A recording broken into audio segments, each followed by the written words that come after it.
All right, so hot off the presses from Mom Money, I just got a text, okay?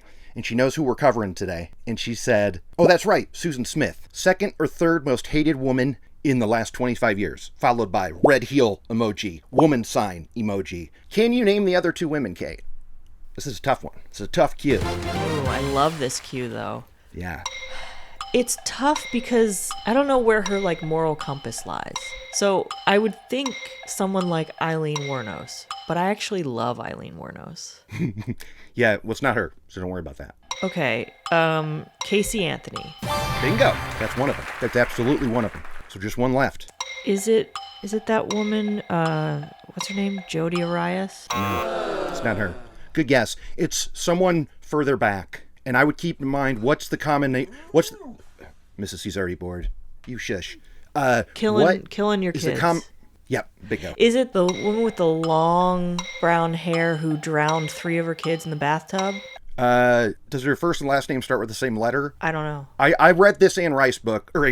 We both read this Anne Rule book about this lady, but I've totally forgotten it, so I can't really answer that cue. You got 2 out of 3, though, so I mean... What's the third? Diane Downs. Oh, Diane Downs, of course. Yeah, Mom be hating on some baby killers, understandably. She's always accusing me of being too nice to the lady killers. And I've got good news for you, Mom Money. Today I'm not going to be so nice to the lady killer, because I got a lot of thoughts on old Susan Smith. Hit the theme! I'm Lester Holt. I'll be. Howdy, ho lads. Kurt Money here, alongside my co-host, Cateline. And we're here to, I think, talk about a new Dateline, but I don't know who the hell this guy is that's talking to us today. Do you, Kate? I do. He's an NBC correspondent. He's not a Dateline host. I got nothing. Okay, it's like where to start with this. Let's just get the host thing right out of the way. It's hosted by a guy named Craig Melvin. Here's Craig Melvin. I don't know who this joker is. I read online that he's from, the Today Show and stuff. Uh-huh. Great for the Today Show. If Lester said, here's my... when he introduced Blaine and stuff, when he's like, here's my fellow NBC correspondent, I'd say, you're welcome to the team, Craig. Let's see what your personality's like. But they don't say anything about it. And also, Kate, this goes back to old Dateline cases in the 90s, but we don't see who was asking the cues back then. And I can't find online, but something tells me it's MURPHDOG. Something tells me this was a MURPHDOG case. Well, they did show MURPHDOG's interview with the jury. For this thing? Uh-huh. MURPHDOG makes an appearance on this episode. Yeah. No. Mm-hmm. A few weeks after the verdict, Dateline's Dennis Murphy talked to 5 of the jurors. Okay, this is the least amount of times I've watched an episode over again, so, I mean, I hope I'm wrong, but I have no memory of MURPHDOG popping up. And I was on my high horse. I do think this was the Murph episode because MURPHDOG's asking him questions, and he's looking old but young at the same time, and his hair's like a floppy, moppy mess. Okay, well, you know what? I hope that's true, because that just confirms my point, is that when Keith did this with Devil Wore White, he talked about it, and we got to see old Keith asking cues. But now we've got a new guy in, and we don't see the old host asking cues from the 95, 99, or 2000 interview. And I just, why the hell not? I'm going to be real with you, Kurt. What's up? This makes me concerned for Murph again. Yeah, I'm right there with you. I was thinking proof of life, we're having fun. We got the proof of life. We can confirm he's alive. But genuinely, I mean, we're almost on the year mark, March 15th of last time he hosted a new episode. Oh, man. Here's Dennis Murphy with Deadly Swap. What's going on with Dateline this year? I'm a little worried. I don't know. Jokes aside, is he okay? I'm really scared. Like health-wise? Yeah. Yeah. Because we love him. We do love him. Now, remember when we were saying maybe he's not on because he has to go to that trial? Maybe he's sequestered somewhere. That trial, I think, is in April or something. So we better get answers in the next few months. Because I'm with you. I don't get it. It feels weird. And let's go ahead and jump into the app, Kate. But I'm glad that you're with me. We're worried about MURPHDOG, and we love ya. And get back on this friggin' show. I've definitely seen Craig host recut Datelines that are on smaller networks. So I know him the Unforgettables or all the Oxygen bullshit. Yeah. Mm-hmm. Yeah. I got nothing against this dude. I just don't know him. And it's I'm here to watch Dateline with my peeps. And I don't know if he's supposed to be one of our peeps. I actually don't know how I feel about him. I don't like the sound of his voice. It's a little gravelly. It's gravelly, and it sort of, maybe that's an ASMR thing for me. It feels a little scratchy in my ear. Not in a sexy gravelly way. It's like in a please stop, you sound like you're in pain kind of way. Yeah, and look, I know this case takes place in his hometown in South Carolina, so that's a good reason to have Craig host it. He's also African American, which is also good to come into play with this. But he didn't weigh in on that angle of it. He just... He got to say a lot of times, repeating what these white people say, that, hey, the black people were very cool with us at the time. You'd think they wouldn't be, but they totally were. I have thoughts on that, too. The black people of our community were our greatest asset. They came forward and told us who they thought that looked like. So let's... Yeah, like, if he weighed in on this, I'd say, boom, let's keep him in it. Anyway, sorry. Okay, you're right. Let's hop in, Kate. Is that what you're going to say? Let's hop in. IMDb. 30 years after Susan Smith's infamous crime, Dateline reveals the tragic case in a 2-hour special, Return to the Lake. The episode provides a fresh look at the events of 1984, looking into the story with renewed focus on the aftermath and ongoing impact of her horrific act. What'd you think of this ep, Kate? I didn't care for this one. Yeah. I thought this one was endless. Yes. Endless. Just Stinkeroo. wrap it up already. Yeah. And it's like, who can you guess what they're going to say more? A defense attorney or a prisoner that we're going to talk to who wants to be on parole? It's like, let me guess. Did she find God? Is she finding God in there? You know she found God. I am a Christian, and God is a big part of my life. Like, nothing against finding God, but that's the play on parole. 100% against finding God. Look, I'm not hating on, but look, I'm just trying to play like even Stevens here. I don't know, but anyway. Even Stevens. Oh, I'm gonna bring back that clip of Beans. Beans. Remember when you introduced me to Beans? Can't I hang out with you guys? I don't have any friends. Poor Beans. I was watching an episode of Buffy yesterday. Okay. And Beans was in it. Whoa, was this during Even Stevens? Was this post or pre? Like, what was he looking? Was he looking like... Pre. He was definitely a little kid. You're not a real pirate. Real pirates live on boats and don't look stupid. Hey, do we get your opinions on the Buffy revival that's cooking? Oh, I'm interested in it. I think it's... The people involved are unexpected. It's like Chloe Zhao. Yeah. You're not thinking old Jaws is going to get back in the game. He's not welcome here. Right?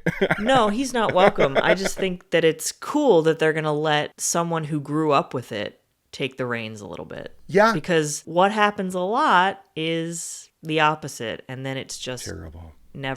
It's always terrible. But let someone who genuinely loves it be at the helm. Yeah. But, I mean, please correct me if I'm wrong, Kate, but I bet Alex Kurtzman says that he loves Star Trek. Yeah, but... Sorry, I don't mean to bum you out even more. Should we stick to this bummer?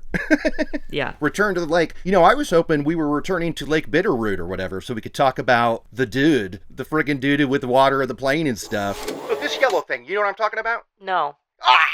It was like a superboat looking thing. But no, it's a lake where some kids were drowned. That's not what we think at first. Let's hop into this. 1994. Susan Smith knocks on her neighbor's door, is frantic, and she's like, oh my God, my kids were stolen. And this is how the episode opens, right? Yeah, she tells her neighbor that she was driving through town and was stopped at an intersection, and a man came up with a gun and got in the car and forced her to drive, and then at some point she got out and he took off with the car and the kids in the back seat. Yeah. And then she's adamant about how this was a black man who did this. Yeah, that's the first major red flag. Like, you're thinking young kids, she's in a rocky marriage, she's getting a divorce, like postpartum depression is a real thing, but I don't think that racism is a side effect of postpartum depression. Nope. You know what I mean? It's like I feel like she came to the table with that. And it's never more clear when she goes, I mean, if you see a black guy with 2 white kids, I mean, come on, that's not right. Or whatever. It's like, Susan, are we supposed to be on your side right now? Totally. I mean, this is the black guy with 2 white children. Obviously, they're not his. Anyway, so she's got this story that a black man held them up, said, you can go, but I'm keeping these kids. And then begins a 9-day search that lights the media and the nation on fire, as Dateline tells us in a few different ways. The tragedy that gripped a nation 30 years ago and still won't let go. This was everywhere. Do you remember this? This news story was all over. I was too young to really remember. I was 8. Yeah, I remember hearing about it after the fact. This was definitely a thing that I was like, Mom, Money, what's up with the story? And she goes, oh, it's dumb lady drowned her kids. Like, that's all I remember. Even saying Susan Smith, I'm like, I don't know who that is. No, I definitely recognized her. I know about this case, but I don't remember it as a kid. Yeah, so the big hook for this Dateline is that they talk to Susan Smith because she's trying to get parole. And that's at the end of the episode. But was that like recently? I assume that's why this is happening? Yes, or... because Lester said at the beginning that it was an update with new information, new developments, which was a huge letdown when we realized it's not an on-camera interview. It's not even a phone interview. Yeah. They're letters. It's just, oh wait, we see her on a Zoom call though. That's with her parole board. Wow. But the updates came on slipping today, Kate. The I don't updates remember it. are the Dateline producer writing letters back and forth with her. Wow. That's terrible. And I don't remember that either. That's crazy. Kurt, did you watch this one? You know what? I did. As you know, we were banging out a Patreon up yesterday, so I did not get as many watches. Hey, but you know what? It's this episode's fault because I tried to watch it so many times and fell asleep. So then I've seen it twice. Oh, it's definitely boring. Yeah, so I mean, come on, cut me some slack. I don't know. But anyway, so the 9 days begins. There's like a media onslaught. We have Susan Smith and her soon-to-be ex-husband on camera, left and right, arms around, holding hands. Please, whatever you can do, bring our kids back to us. I love my kids so much. If anything ever happened to them, I'd be so bummed. My name's Susan Smith, the mom.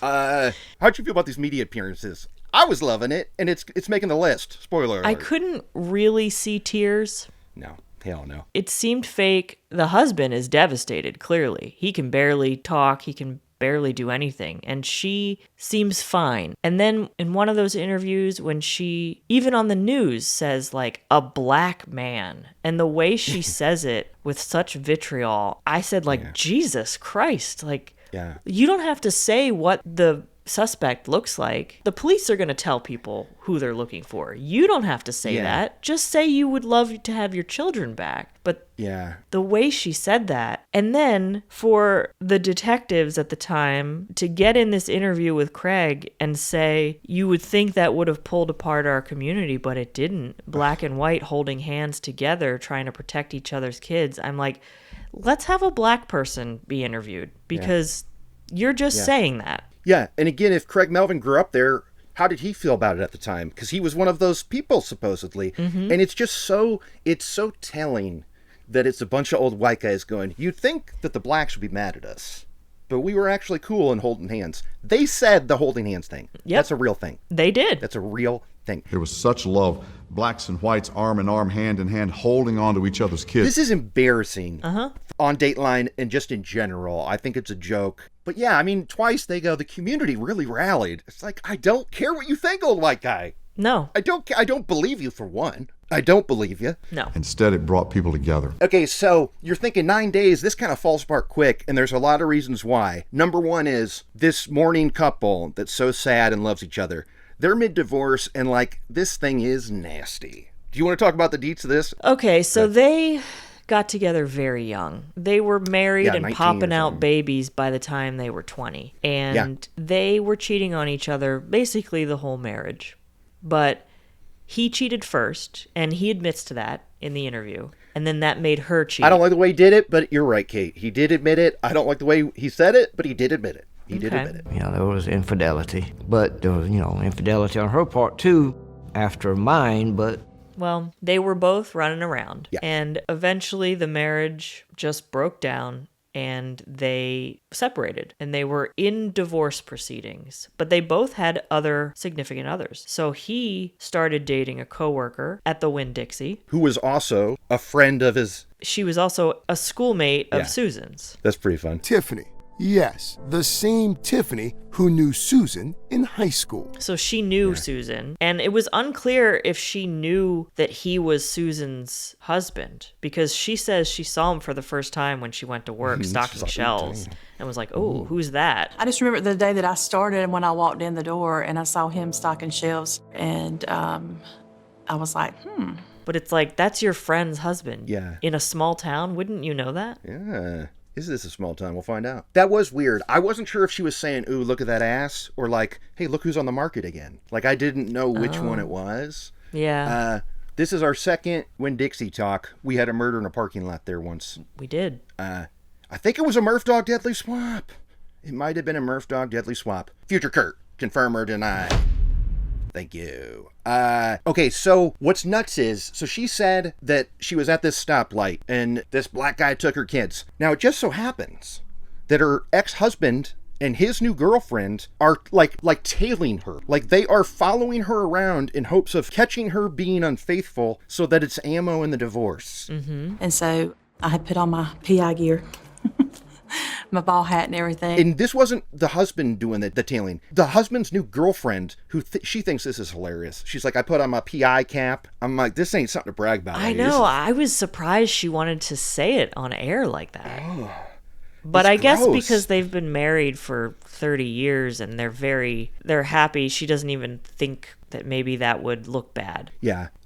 I don't know. So we were wanting to try and catch her and so he could countersue. But yeah, so she was tailing her. What did you see her do? When I heard that, I was just so like, but how is it ammo if you're both dating other people? I don't.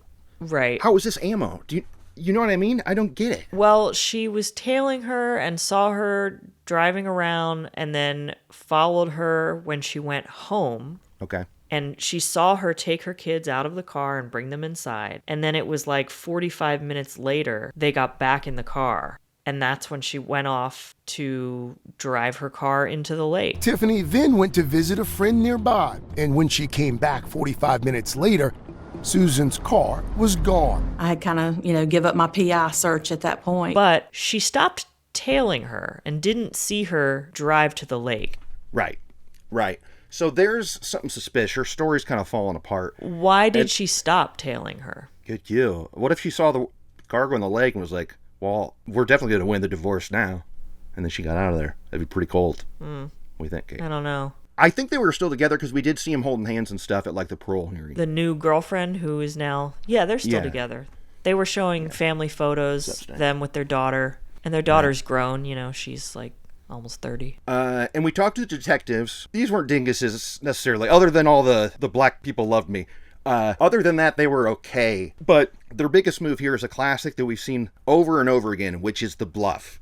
Now, first things first is they go, yo. There's no way that you were at that stoplight because you were the only car there. And these are automatic traffic lights. So if there's no cars, it stays green. Mm-hmm. This was a nice bit of business and detective work. I thought this was good stuff. It was. A car has to be at the opposing light in the intersection to make the light change. Without another car, the light would stay green. So she agrees to take a polygraph. Yep. And after the husband passed it. He passed it. Mm-hmm. And so now it was her turn to take it, and she was really nervous, and the husband was talking about how he was kind of coaching her about how to stay calm and just give them what they need. Yeah. And she did not pass it. She bumped on when they started asking her about the intersection where this happened. That's where it kind of flagged in the test. When you had heard that she had failed one of those polygraph tests, what'd you chalk that up to? I didn't put a lot of weight into it. And so they pull this what'd you say? It's a bluff, but she changes her story to another location. She does. She says that's where the bluff happens. You're right. He says, this one part of the test, it flagged that you may not have been truthful. Are you sure that's the intersection where it happened? Mm-hmm. And then at first she's like, yeah, of course I'm sure. And he's like, okay, but are you sure? And then tells her about the light situation. And then she's like, oh, well, in that case, it was a different town 15 miles away. Yeah. Oh, the more I think about it, I might have been way off. Right. And he's like, okay, let's go there. Let's go. He puts her in the car and they go to this other town 15 miles away. And she can't really pick the spot. She's like, I think it was here. And she had some hesitancy in actually picking out the exact location, but she did. She finally lands on this intersection. She's like, oh, this is actually where it happened. And the cops pull the bluff card. And they say, whoa, Susan, this is actually where drug trades happen, and we have cameras all over here. We know that you're lying. And what's Susan's reaction to this? They don't have cameras. No, it's a bluff. They don't have shit there. But Susan thinks that they have a drug drop camera hidden there. And she buys it, hook, line, and sinker, breaks down. She spills it all right then and there. After 9 days. Susan Smith completely lost it. She broke down, started sobbing. She cried. She said she was so ashamed. And then she asked for my gun. And she tells them where they can find her car and her kids. And it's in the lake. And we've got a red Mazda Protege, I believe. Yeah. Was she trying to kill herself and then got out and didn't go back for the kids? What was her story of what happened? Well, yes. She claimed that she drove to that boat ramp and was really struggling over several minutes of whether or not she was going to drive forward into the lake or if she was going to... I think she said she drove forward and then backward several times and clearly wasn't determined to take her own life. And eventually she got out of the car and just sent it into the lake with the kids. Yeah. And claimed that, yes, initially it had been maybe a murder-suicide attempt, but then just became a murder attempt, which I don't really get the logic behind that. And one of her defense attorneys said that, you know, sometimes people who are suicidal, they actually want to live. So there is kind of a struggle. They want to die and they want to live at the same time. And that this is more common behavior when it comes to doing something like this. People want to die and they want to live at the same time. I think this was murder. It was absolutely murder. Now, before we get to what the defense said the reason was, because I got to say something about this lake, Kate. It's funny, okay? The best jokes are when you set up and freeze everything to say it. I know the Enemy of the State had not yet come out. But if I was that detective who did that bluff, I just said, Susan, you say that happened, but there was actually somebody filming the migration of geese on this water from across the pond, and we have footage of this whole thing. Suze, I'm sorry. What's the truth, girl? Geese migration bluff. Okay. Have you ever seen Enemy of the State? It's pretty good. I have. A powerful man has been murdered. Holy. A hidden camera recorded the crime. Okay, so when the news hits that she actually killed her kids, it had nothing to do with a black guy. We finally see black people talking about this event. And they're like, hey, thanks for throwing us under the bus for no goddamn reason, right? Yeah. Everybody's looking for a black man, and, you know, I hate that she used this as a scapegoat to cover up the incident. You know, it could have been anything else, you know, but this is the way she chose out. So to cover that up and to make sure that the African-American community knows the Smith family is not racist, Susan's brother hops up to the mic and is like, listen, my best friend is black. And he said it's okay. Again, that's not really an exaggeration, Kate. He said that. I'm thankful, especially to many of my black friends who called me and to comfort me and to tell me that they still love me. Oh boy, this was a different time. We weren't canceling people yet. But this was excruciating. I couldn't, when he said on microphone that my black friend has forgiven me, I could not believe it. Many of my black friends, they still love me. Okay, so what was the husband's reaction to all this? This was very frustrating. We spent so much time with this husband, and a lot. He wanted to do this interview, but he didn't give Craig much. Craig was putting a lot of words into his mouth because he wasn't very talkative. He also kind of contradicted himself at times, where he would say that he was shocked, he couldn't believe it, but then at the same time he was like, oh yeah, I knew she did it. Yeah. And then later he was like, I don't want to let her win. I don't want to be bitter. But then he's going on and on about how she should never be out of prison, how she's a monster. How he visualized blowing her head up. It's like, which is it? I used to sit there and look at the back of her head. I mean, I get now he says he's forgiven her and he's moved on as much as he can. Yeah. The thing that really bummed me out, though, was when he said that he actually didn't have any memories of his sons. Ooh, that's tough. But Craig, we're here 30 years later, as you said, and I still have very few memories of Michael Alex, and that hurts. And that's, I think, because, one, they were very young, and I think when they're not really people yet, what memories do you really have other than milestones of, walking and whatever? Right. But also she had custody, so he probably just wasn't even around them that much. She had custody? If she didn't want the kids, that could have been her leverage in the divorce. saying, hey, guess what? Well, that's what they said. You can have the kids. I don't want them. That's what the husband said. Yeah, they did bring that up. They brought it up that why wouldn't they just give the husband and the girlfriend custody? But the argument was that she felt like, apparently she said this, she felt that that would make her look like a bad mother. You're right. I do remember that. Well, you're right, Susan. Good call. If you give away the kids, you're a bad mother. But if the carjacker takes your kids, you're a victim. Then everyone feels sorry for her. But if she gave them up, yeah, that makes her look bad. Not as bad as being a murderer, though. Yeah, and going on camera for 9 days going like, please just give me back my babies. Uh-huh. I want to say to my babies that your mama loves you so much. The defense, boy, did they grind the gears. Because they're trying to say, they're blaming it on that she was suicidal as a kid and that her dad abused her. And her dad owned up to it in court. I mean, I guess good, but, keep walking, Dad. Boy, he was creepy. The shots of him in court, it's like, oh yeah, he's definitely up to no good. Beverly Russell was a very, very flawed man, but he still saw his responsibility to Susan when this disaster struck and did what he could. I agree. And I'm not here to say that what happens to you as a child doesn't affect you when you're older. It absolutely does. However, I don't buy the fact that it took 6 minutes for those kids to drown has nothing to do with her being abused as a kid. Like, she murdered her own children.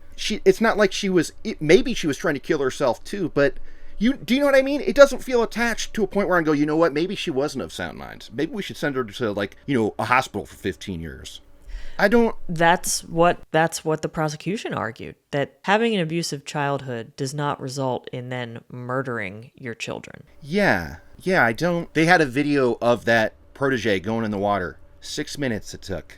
Yeah. That's a long time. They recreated it. That's a long time. But she may have been, they did talk about how in high school and earlier, especially when the abuse was going on, that she did try to take her own life before, that she was unstable, and I don't think she ever got the mental health treatment that she very clearly needed. But to say that would make her a child murderer is kind of, it's offensive to people who struggle with mental health. Yeah, good point. And I feel like they even downplayed her suicide attempt as a teen. Didn't they have a word before? It was like she made a half-assed attempt or something? Yes. Didn't they say something like that? She, as a child at age 13, was making childish suicidal attempts. To me, that seemed like one of those cry for help things where it's not that she wanted to take her life, but that she needed to alert people to like a really bad situation that was happening. Yeah. And then they dropped a bomb on us, Kurt. What's that?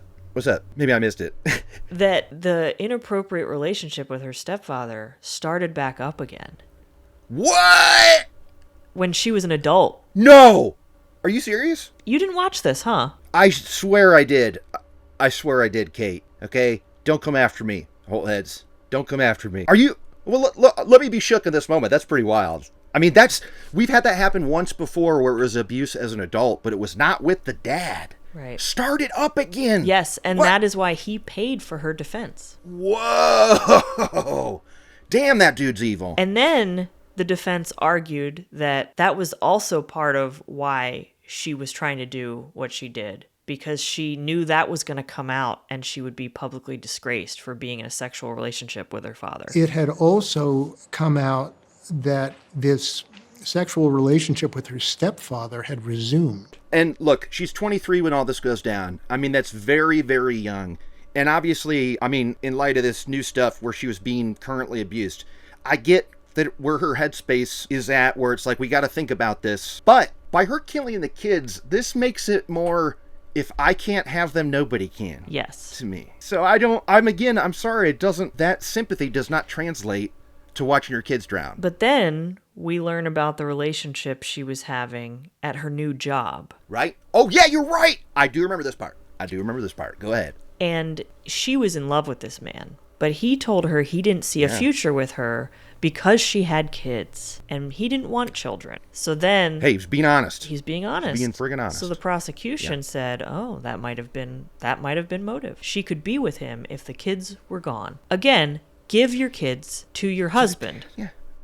I felt like that wasn't just a theory. That kind of sounds like the true motive. Yes. The fact is, I don't want children. And I don't want to be responsible for anyone else's children either. And again, we've seen that before too, where it's like, oh, my lover doesn't want kids. Sorry, kids. Gotta go. Oof. So, I mean, she's found guilty. She gets 25 to life. Life in prison. Now she's up for parole, and everybody's fighting to keep her in there. Caitlin, what do you think? Should she get parole? Leave her in there? What you thinking? I don't know. She's up for parole every 2 years, so it's tough. She claimed she had been rehabilitated. She found Jesus. She's not a threat to anybody else, which may be completely true. I mean, a lot of time has passed. She's done a lot of searching and growing, and probably can't have kids anymore, so no problems there. She's definitely too old to have children. Boom.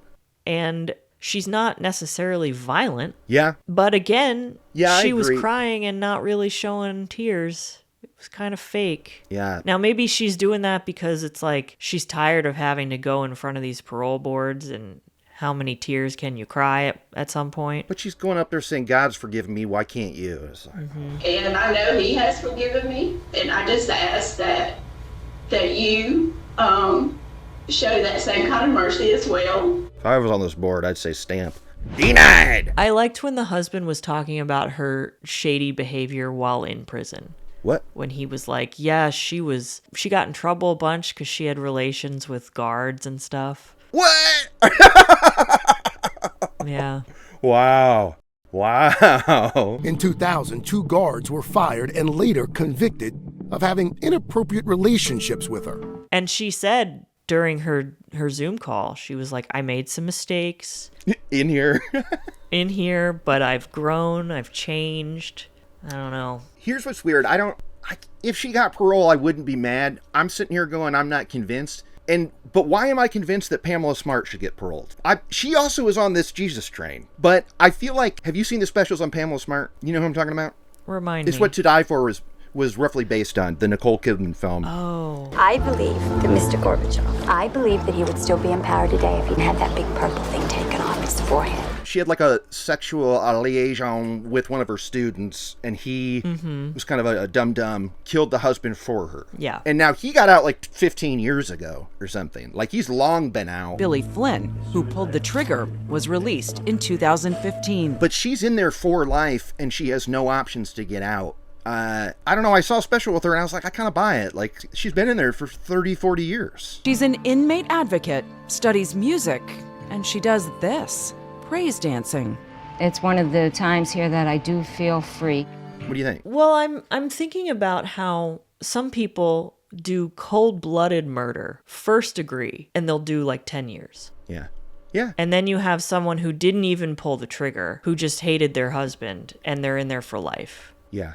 I mean, but the fact that she did it to 2 little kids with a 6-minute drowning, I'm kind of like, throw away the key. Like, I get being like biased in that situation, I guess. Well, because she really put on a face for 9 days. Like, she did not want to get caught. She was going to live this life forever. She went on national television. Ugh.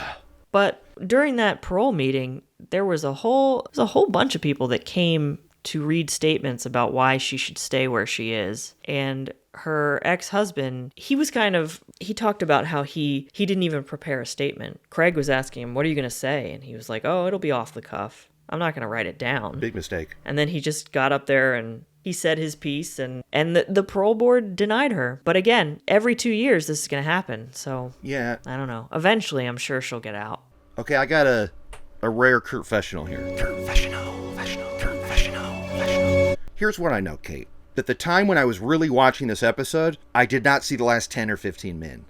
Okay? Well, the last 10 or 15 minutes, it was just Craig asking the husband wrap-up questions endlessly. He's like walking around with leaves and shit, like. But just over and over again, the same kind of questions over and over about trying to put a button on the interview to end it, and it just would not end. And I could even tell that the husband was like, "Okay, are we done?"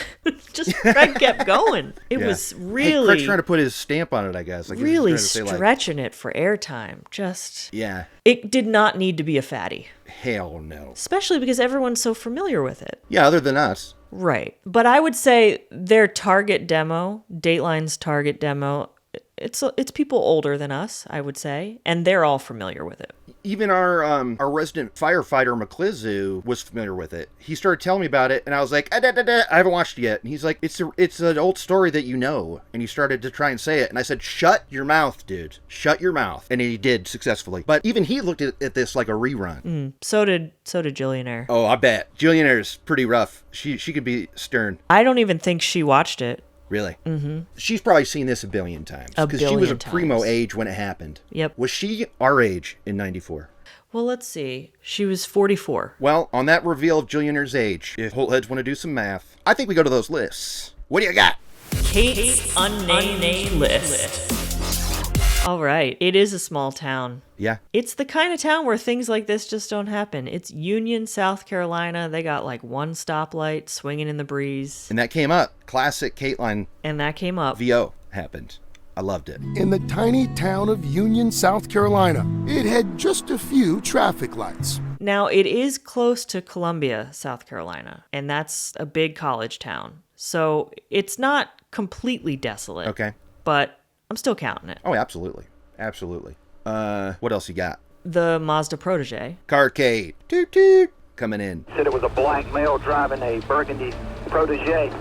Affirmative. And I think that's it. Sweet. Carts. Kick-ass list. Kick-ass list. Kick-ass list. I've got 2 items, and one of them's a new one that I've teased of adding for ages. But the first one, of course, they're talking lie detectors. And because he passed, how did he pass, Kate? But with flying colors. The colors are flying. After I took the polygraph and obviously passed, as they said, with flying colors. That's how true it was. That was funny, though. I was like, boom, writing it down. Number 2, killer makes plea on television to find killer. I would like to say to whoever has my children that they please bring them home. We've seen it so many fucking times. Uh-huh. And this was a good one, because we've got like multiple looks on her. I just want to hug them so bad and tell them I love them. Like she did it a bunch. Oh, yeah. Local news, national news, all sorts of outlets. Here are the 2 things I wrote down for notes, Kate. One, this made me crack up just because out of context. I remember Willard Scott crying. Sorry, when you know the context, it's not funny. I remember Willard Scott crying. But you remember Willard Scott? No. Oh, you don't? He's a bald guy, and he would do something with like a strawberry jam or something. But he did the weather on the Today Show with Al Roker. Him and Al Roker were TV buds. Not ringing a bell? I don't remember anyone other than Al Roker. Okay, well, he cried on cam. He did not say sorry, though, so that's why you probably didn't know it. And I would like to wear this white rose this morning. It's not a Cateline list item. And number two, this was kind of wild. We had somebody saying the word murder plus. We did, just like victim plus. What the hell is going on? I always tell people death penalty is like a murder plus. When that happened, I had to rewind it. I was like, wait, no way. That was pretty nuts. And he's kind of saying the same thing, right? Murder plus is... It's when it's so bad. Like all murder isn't bad. I mean, I was questioning making fun of the plus thing last step. What is it? With all this innovation and disrupting that the tech bros do, why can't we come up with one other word than plus for everything? I couldn't believe it. But now I'm glad I did, because it's infiltrated non-streamer things. Like, this is clearly an epidemic now. We're going to hear it again, I feel. So we got victim plus, murder plus. What's next, do you think? Not guilty plus. Killer plus. Killer plus. Okay. That will 100% be it. And we'll go, oh, you mean a serial killer? No, but it's like killer plus. This is like killer plus 2 squared or whatever that jerk off said. Anyway. He's victim plus squared. I think that wraps it up. A fun episode of I'm Lester Holt. A real stinkaroo of a Dateline. How are you feeling about next step? Are we going to get an AC? We haven't seen her in a while. Are we going to get a friggin' Murph dog? What do you think? I don't know. I'm pulling for Murph. Yeah. So when I record this ep and stuff, I'm going to totally peep that part where we see a young Murph dog. Yeah, he's there. Would you say you all bought the defense presentation of Susan Smith? Woman with a lot of trouble? And on that note, I'm Kurt Money. I'm Cateline. I'm Lester Holt. For all of us, I'm Lester Holt. Good night. You're not a real pirate.